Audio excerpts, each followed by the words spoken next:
قل لا اسألکم علیہ اجرا الا المودۃ فی القربى۔ صدق اللہ العظیم۔ قال النبی صلی اللہ تعالی علیہ وسلم الحسن والحسین سید الشباب اہل الجنہ، او کما قال النبی صلی اللہ تعالی علیہ وسلم آمنت باللہ صدق اللہ العظیم وصدق رسولہ النبی الکریم۔ قال اللہ تبارک و تعالی فی القرآن المجید فی شان حبیبہ مخبرا وآمرا ان اللہ وملائکتہ یصلون علی النبی یا ایہا الذین آمنوا صلوا علیہ وسلموا تسلیما۔ الصلاۃ والسلام علیک یا سیدی یا رسول اللہ وعلی آلک واصحابک یا سیدی یا حبیب اللہ۔ الصلاۃ والسلام علیک یا سیدی یا رحمۃ للعالمین وعلی آلک واصحابک یا خاتم النبیین۔ اللہم صلی علی سیدنا و مولانا محمد معدن الجود والکرم وآلہ وصحبہ وبارک وسلم۔ تمام تعریفیں، حمد و ثنا اللہ تعالیٰ جل مجدہ الکریم کے لیے۔ زاں بعد درود و سلام نبی اکرم نور مجسم شفیع معظم احمد مجتبیٰ جناب حضرت محمد مصطفیٰ صلی اللہ تعالیٰ علیہ وسلم کی ذات والا صفات کے لیے حمد و صلات کے بعد حضرت عبداللہ ابن عباس رضی اللہ تعالیٰ عنہ ارشاد فرماتے، نبی کریم صلی اللہ تعالیٰ علیہ وسلم کے کچھ صحابہ نے اس بات کو محسوس فرمایا کہ نبی کریم علیہ الصلاۃ والسلام کے اخراجات بہت زیادہ ہیں، کثیر تعداد میں مہمانوں کا آنا جانا رہتا ہے، بہت سارے لوگوں کی مہمان نوازی اللہ کے محبوب کے ذمہ کرم پر ہے، اور اس کے برعکس صورتحال یہ ہے کہ سرکار کے بظاہر جو آمدن کے ذرائع ہیں وہ بہت کم ہیں۔ اس بات کو محسوس کر کے صحابہ کرام علیہم رضوان نے از خود ایک پروگرام ترتیب دیا کہ ہم ہر مہینے کچھ نذرانہ جمع کریں گے اور نبی کریم علیہ السلام کی بارگاہ میں پیش کریں گے، اور عرض گزار ہوں گے کہ یا رسول اللہ صلی اللہ علیہ وسلم، آپ نے جو ہم پر احسانات کیے ہیں ان کا بدلہ تو نہیں چکا سکتے، پر چلو یہ تھوڑی سی خدمت ہے اگر ہماری قبول ہو جائے۔ صحابہ نے جب وہ نذرانہ جمع کیا تو اب ماحول یہ بنا کہ جمع تو کر لیا ہے تو اتنی جرت کون کرے گا کہ سرکار کی بارگاہ میں جا کے عرض کرے۔ طے یہ پایا کہ حضور علیہ السلام کے چچا محترم حضرت عباس رضی اللہ تعالیٰ عنہ سے یہ گزارش کی جائے کہ وہ عرض کریں کہ یا رسول اللہ صلی اللہ علیہ وسلم، ہم سے یہ نذرانہ قبول کر لیا جائے، تاکہ آپ کے جو روزمرہ کے معاملات ہیں، جو گھر کے اخراجات ہیں، وہ اس کے ذریعے سے کچھ نہ کچھ ہماری خدمت اس میں شامل ہو جائے۔ حبیب لبیب سید عالم صلی اللہ علیہ وسلم کی عالی مرتبت خدمت میں حضرت عباس نے جب وہ نذرانہ پیش کیا اور صحابہ کرام علیہم رضوان کی اس خواہش کا اظہار کیا اور بڑے درد مندانہ انداز میں عرض کیا کہ یا رسول اللہ، آپ کا وہ کاشانہ نور ہے کہ جو بھی آتا ہے وہ جھولی بھر کے ہی جاتا ہے، ہر ایک کو ملتا ہے، لیکن یا رسول اللہ ظاہراً کوئی ذرائع ہمیں نظر نہیں آتے، دل کرتا ہے کہ ہم خالصتاً آپ کی کچھ خدمت کر سکیں۔ تو حضور کچھ جواب دینے ہی والے تھے کہ اللہ تعالیٰ نے قرآن مجید نازل فرما دیا، کہا محبوب کل ان سے فرما دیجئے لا اسألکم علیہ اجرا۔ گویا طائف میں پتھر کھانے سے لے کر احد میں دانت شہید کرانے تک میں نے تمہارے لیے بڑا کچھ کیا ہے، پر میں تم سے کوئی اجر نہیں مانگتا۔ میں نے تمہارے لیے بڑا کچھ سہا ہے، پر میں تم سے کوئی سوال نہیں کرتا۔ ہاں اگر کچھ کرنا ہے نا تو الا المودۃ فی القربى، میرے جو قریبی ہیں نا ان سے پیار کرتے رہنا، ان سے پیار کرنا۔ یا رسول اللہ وہ کون ہے؟ تو نبی پاک نے فرمایا علی، فاطمہ اور ان دونوں کی اولاد، ان سے پیار کرتے رہنا۔ لا اسألکم علیہ اجرا، میں تم سے کوئی اجر نہیں مانگتا، پر یہ جو میرے قریبی ہیں نا، اصلاں نال جے نیکی کریے اور نسلاں تاک نہیں بھول دے۔ کہ بے اصلہ نل نیکی کریے تے پھول کنڈیا نل تول دے، ان سے پیار کرنا۔ میرے رسول کریم علیہ السلام نے اپنی اہل بیت کو ہمارے لیے نمونہ بنا کے چھوڑا ہے۔ ان کی محبت ضروریات دین کا حصہ ہے۔ ایک شخص بالغ ہونے سے لے کر انتقال تک کوئی نماز قضا نہ کرے، ہر سال زکوٰۃ دے اور ہر سال حج کرے، حقوق العباد کا ایک ذرہ بھی ضائع نہ کرے، لیکن مر جائے اہل بیت کے بغض پر، وہ جنت میں نہیں جائے گا، وہ جہنم میں جائے گا۔ اس کی کوئی نماز، اس کی کوئی زکوٰۃ، اس کا کوئی حج اللہ کی بارگاہ میں قبول نہیں۔ لیکن کمزوریاں رہ جائیں، کوشش کرتا رہے، کمزوریاں رہ جائیں، پر حسنین کریمین سے پیار کرتا جائے، ان کی ماں سے، ان کے والد سے محبت کرتا جائے، تو میرے محبوب نے فرمایا من مات علی حب آل محمدن مات شہیدا، جو آل محمد کی محبت میں دنیا سے گیا وہ سادہ نہیں گیا، وہ تو شہادت کی موت مرا ہے، تو شہید ہو کے دنیا سے گیا۔ اہل بیت اسوہ نور، ان کی محبت ضروریات میں سے ہے۔ رسول کریم علیہ السلام نے فرمایا، جامع ترمذی میں موجود ہے، فرمایا میں جا رہا ہوں پر تمہیں دو بڑی بھاری بڑی وزنی چیزیں دے کے جا رہا ہوں۔ صحیح ستہ کی روایت، دو وزنی چیزیں تمہارے بیچ چھوڑ کے جا رہا ہوں، اگر ان کو تھام کے رہو گے تو کبھی گمراہی تمہارے پاس نہیں آئے گی۔ یا رسول اللہ وہ کون کون سی؟ فرمایا ایک اللہ کی کتاب دے کے جا رہا ہوں اور دوسرا اپنا خاندان دے کے جا رہا ہوں۔ اگر اہل بیت نبوت کو تھامے رہو گے، ہمارے بزرگوں نے لکھا ہے کہ یہ جو حضور نے کتاب اللہ اور پھر اپنی اہل بیت کا تذکرہ فرمایا، تو اس کا مطلب یہ ہے کہ تھیوری دیکھنی ہوئی تو قرآن دیکھنا، اور پریکٹیکل دیکھنا ہوا تو علی اور فاطمہ کو دیکھنا، حسن اور حسین کو دیکھنا، ان کو دیکھنا۔ نبی کریم علیہ الصلوۃ والسلام کے اہل بیت مینارہ نور ہیں، ان کی محبت، ان کا پیار کیوں بھلا؟ اس لیے کہ یہ وہ خوبصورت لوگ ہیں جن کو خود میرے نبی پاک نے تراشا ہے۔ ان کی سیرت میں جتنے رنگ ہیں وہ رسول کریم نے خود بھرے ہیں۔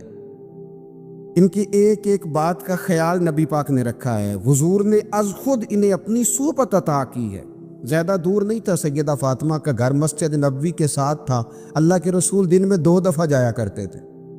پھر بھی کبھی کبھی فرماتے، فاطمہ میرا دل کرتا ہے آج میں رات تیرے گھر میں قیام کروں، تو سیدہ فاطمہ زہرا فرماتی ہیں کہ آمنہ کے لال اس طرح بھی میرے گھر میں قیام کرتے تھے کہ حضور چارپائی پہ لیٹتے تھے تو ایک کندھے پہ امام حسن کا سر ہوتا تھا اور دوسرے پہ امام حسین کا سر اقدس ہوتا تھا، اور فرماتی ہیں رات کو کبھی حسنین کریمین دودھ مانگتے تو میں اٹھتی دودھ دینے کے لیے، تو حضور فرماتے لیٹ جاؤ آج میرے ساتھ سوئے ہیں تو دودھ بھی میں ہی پلاؤں گا، تو محبوب اٹھتے ان کے لیے دودھ لاتے برتن سے نکال کے، حضور نے انہیں وقت دیا اور پھر ان کی چھوٹی چھوٹی چیزوں کا خیال رکھا۔ صحیح بخاری میں موجود ہے، تربیت پر توجہ دی۔ امام حسین تشریف لائے، ابھی عمر مبارک 7 سال کے قریب تھی، مسجد نبوی میں صدقے کی کھجوروں کا ڈھیر لگا ہوا تھا۔ چھوٹا بچہ جو ہوتا ہے نابالغ، اس پر شریعت کے احکامات نہیں آتے، صدقے کی کھجوروں کا ڈھیر تھا مسجد نبوی میں۔ یہ تربیت ہے، یہ ٹریننگ ہے جو اللہ کے محبوب نے خود انہیں عطا فرمائی۔ صدقے کی کھجوروں کا ڈھیر تھا، امام حسین حضور کے ساتھ آئے تو امام علی مقام نے ایک کھجور اٹھا کے منہ میں رکھ لی۔ شارحین نے لکھا ہے لگتا یہ ہے کہ کئی دنوں کی بھوک تھی، کیونکہ یہ فاقہ اہل بیت کا بڑا محبوب ہے۔ مجبور نہیں تھے، وہ تو خزانوں کے مالک تھے، پر غریبوں سے محبت کی وجہ سے فاقے کیا کرتے تھے، یہ ان کی پسند ہے فاقہ کرنا۔ لیکن کھجور امام علی مقام نے رکھ لی تو اللہ کے رسول نے گلے میں انگلی ڈال کے نکال دی اور فرمایا حسین یہ صدقہ ہے، یہ میری اہل بیت کے لیے درست نہیں ہے۔ حضور نے خود تربیت کی، اور پھر سیدہ فاطمہ الزہرا نے اپنے بچوں کو تراشا، ان پر محنت کی۔ میں اکثر گزارش کرتا ہوں دوستوں سے، میں کہتا ہوں کربلا کا واقعہ کوئی حادثاتی نہیں ہے، اس کے پیچھے پوری ایک لاجک ہے، اس کے پیچھے پورا ایک فلسفہ ہے۔ ایسے ہی کوئی آدمی 3 دن بھوکا پیاسا رہ سکتا ہے؟ کسی آدمی کو صبح اس نے کھانا کھایا اور شام تک کھانا نہ ملے تو ٹانگیں کانپتی ہیں۔ رمضان المبارک میں عبادت کی نیت سے روزہ رکھنے والے بھی شام کو بڑے پریشان ہو جاتے، اور مسلسل 3 دن کھانا نہ کھایا جائے اور پانی نہ پیا جائے، اور حال یہ ہے کہ وہی آدمی تلوار لے کے میدان میں نکلے اور اس کی حالت یہ ہو کہ لوگ اس کے آگے دوڑنا شروع کر دیں۔ ہزاروں کی فوجیں تاب نہ لا سکے، علی کا گھر بھی وہ گھر ہے کہ جس گھر کا ہر ایک بچہ جسے دیکھو وہی شیر خدا معلوم ہوتا ہے۔ یہ کوئی آسان ہے؟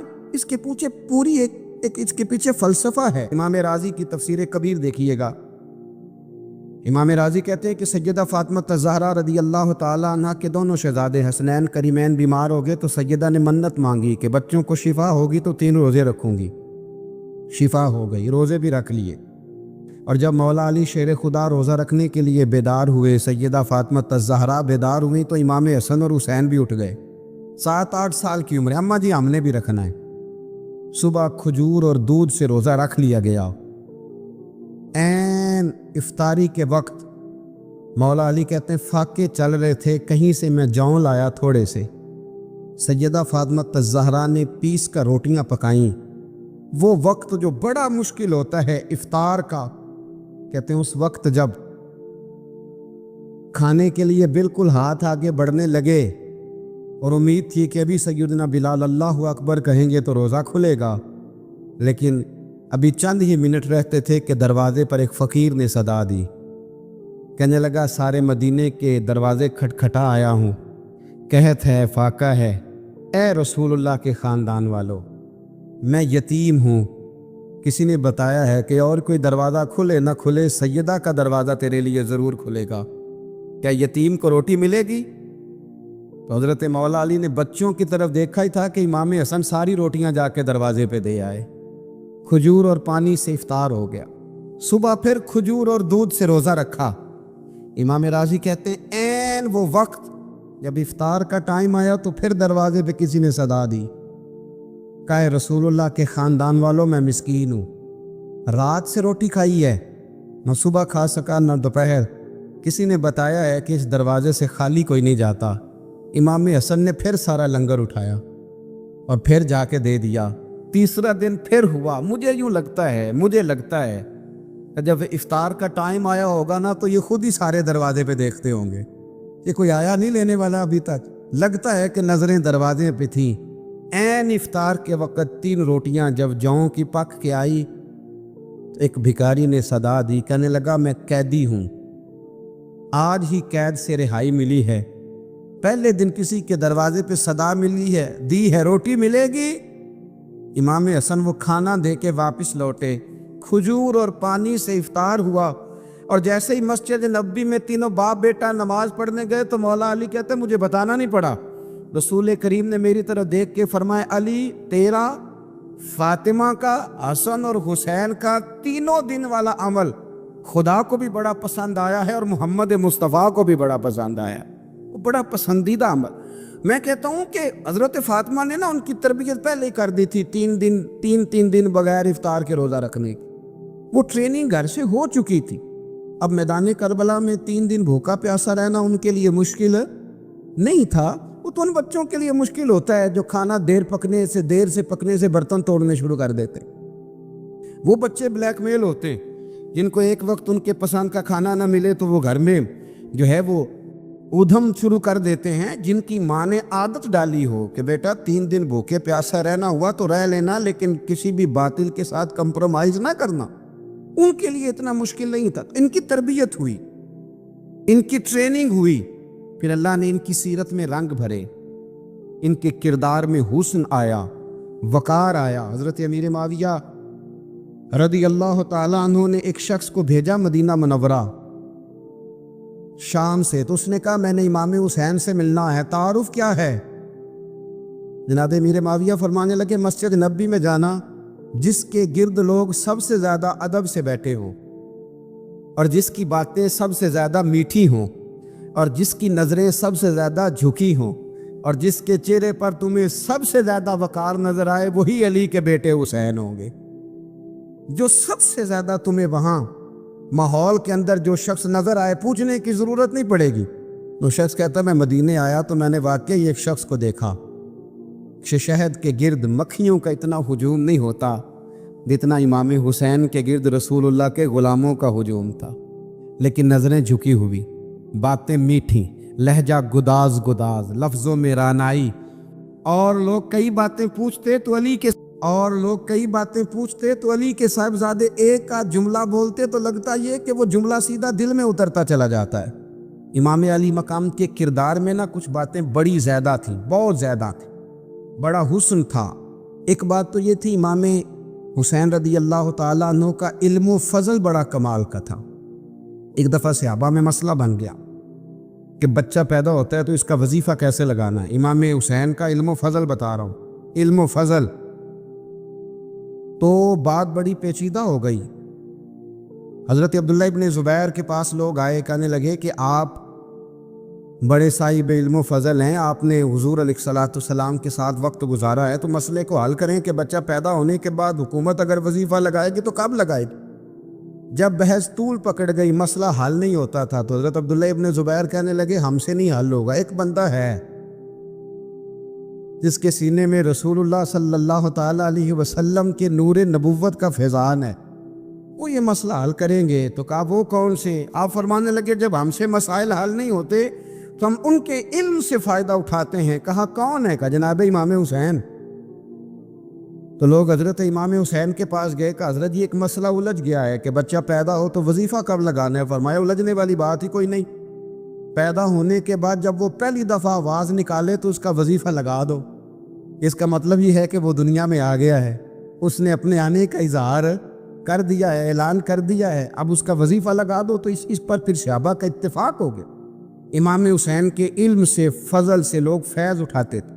پھر اس کے ساتھ ساتھ امام حسین کا ذوق عبادت بڑا شاندار تھا، بڑا زبردست ذوق۔ علامہ جوزی نے لکھا ہے وکان الحسین رضی اللہ تعالی عنہ فاضلا کثیر الصوم والصلاۃ والحج والصدقۃ وافعال الخیر جمیعا۔ آپ فرماتے ہیں کہ امام حسین زیادہ نمازیں پڑھنے والے تھے، کثرت سے سجدے کرنے والے، کثرت سے روزے رکھنے والے، زیادہ حج کرنے والے، اور امام حسین صدقہ دینے والے اور نیکی کے کاموں میں شدت کرنے والے تھے۔ امام حسین کا جو ذوق عبادت تھا وہ اتنا شاندار تھا کہ آپ فرض نماز کے علاوہ روزانہ 100 رکعت نماز نفل ادا فرمایا کرتے۔ اور امام حسین فرماتے زندگی میں کبھی ایسا نہیں ہوا کہ 3 دن گزر گئے اور حسین کا قرآن پاک ختم نہ ہوا۔ 25 حج کیے امام حسین نے مدینہ منورہ سے مکہ مکرمہ پیدل جا کے، 25 حج۔ اب تو نسبت والے لوگوں کو عبادت کی ضرورت نہیں نا، اللہ ماشاءاللہ کہتے ہیں نسبت بڑی ہے۔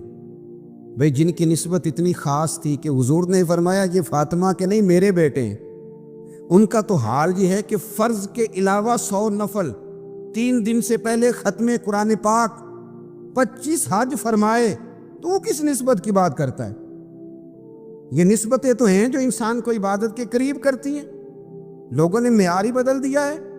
حضرت سیدنا امام حسین کی شہادت کے بعد حضرت عبداللہ ابن زبیر رضی اللہ تعالیٰ عنہ نے قاتلان حسین سے خطاب کیا اور فرمانے لگے اللہ کی قسم تم نے اس شخص کو شہید کیا ہے جو راتوں کو لمبے لمبے قیام کرتا تھا، اور تم نے اس شخص کو شہید کیا ہے جس سے میں دن میں جب بھی ملتا تھا تو وہ روزے سے ہوتا تھا۔ تم نے اس شخص کو شہید کیا جو قائم اللیل تھا، صائم الدہر تھا، اس شخص کو تم نے شہید کیا۔ آپ کو پتہ ہے کہ میدان کربلا میں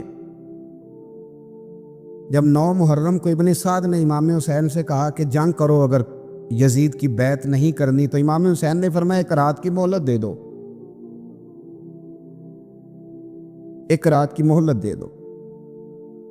حضرت امام زین العابدین کہتے ہیں میں نے اپنے والد گرامی سے عرض کی کہ ابا جی آپ جہاد سے دور جانے والے تو ہیں نہیں، آپ تو جہاد سے پیار کرنے والے، اور یہ بھی پتہ ہے مجھے کہ یہ جنگ اب ہو کے رہے گی، تو 1 رات کی مہلت دینے کا معنی کیا ہے؟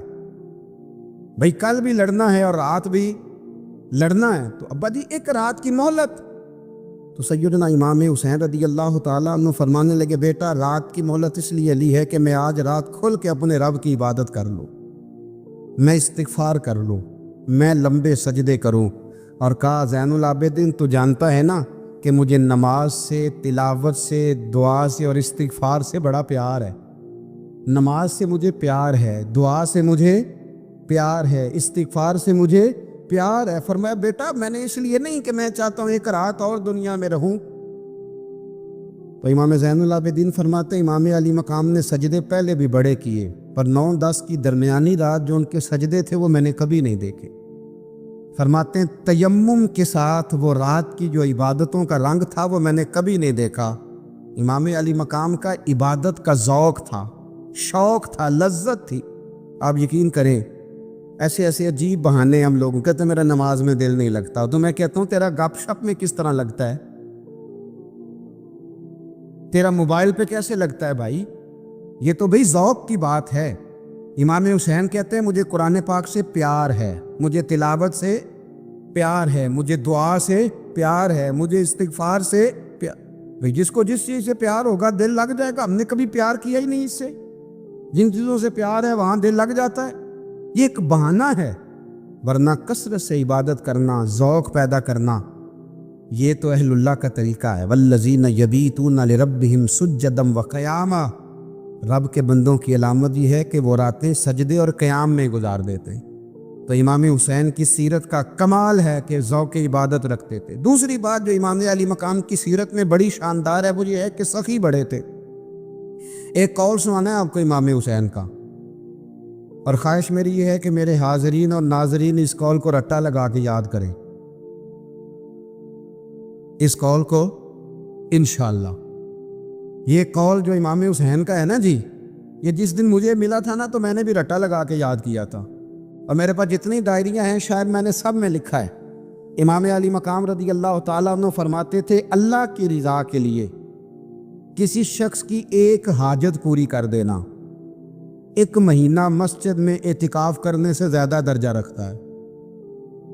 ایک بندے کی ایک حاجت پوری کر دینا 1 مہینہ پورا مسجد میں اعتکاف کرنے سے زیادہ درجہ رکھتا ہے۔ خدا کے بندے تو ہیں ہزاروں اور بنوں میں پھرتے ہیں مارے مارے، میں اس کا بندہ بنوں گا جس کو خدا کے بندوں سے پیار ہوگا۔ کسی بندے کی ایک حاجت پوری کرنا 1 مہینہ اعتکاف میں بیٹھنے سے زیادہ افضل ہے۔ اسی لیے تو میرے حبیب کریم علیہ السلام نے فرمایا تو رب کے بندوں کی حاجتیں پوری کرنے میں لگ جا، رب تیری حاجتیں پوری فرما دے گا۔ تو امام علی مقام فرماتے تھے ایک حاجت کسی کی پوری کرو۔ حضرت جناب سیدہ زینب بنت ابی رافع کہتی ہیں کہ سیدہ فاطمہ الزہرا ایک دن اپنے دونوں شہزادوں کو لے کے، جب حضور کی طبیعت مبارک بظاہر علیل تھی جس میں حضور کا وصال ہوا، دونوں شہزادے لے کے سیدہ فاطمہ نبی کریم کی بارگاہ میں گئیں۔ کہنے لگی یا رسول اللہ میرے بچوں کو کچھ دیجئے سیدہ پاک۔